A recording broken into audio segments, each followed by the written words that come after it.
دیدن این ویدیو 1 دقیقه از شما وقت میگیره، ولی دیگه از این به بعد به راحتی میتونید فرق یه واژه خوب و بد رو متوجه شید.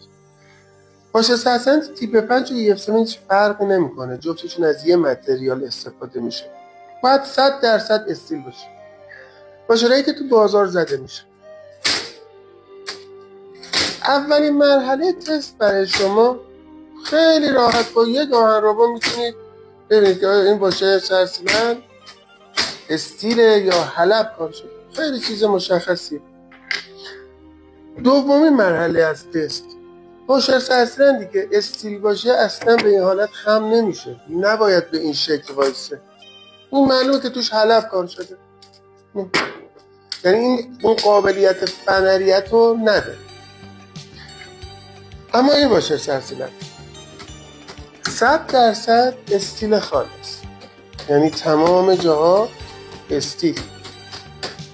قابلیت فنری بودنش خیلی ساده، میتونید اینجوری راحت تست کنید.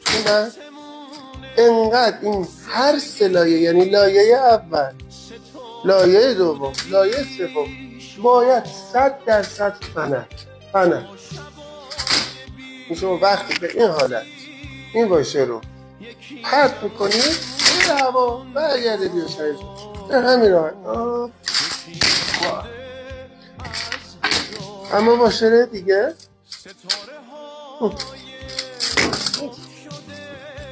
ظاهر یکی ولی باطن اصلا زمین تا آسمون فرق. ممنون از شما.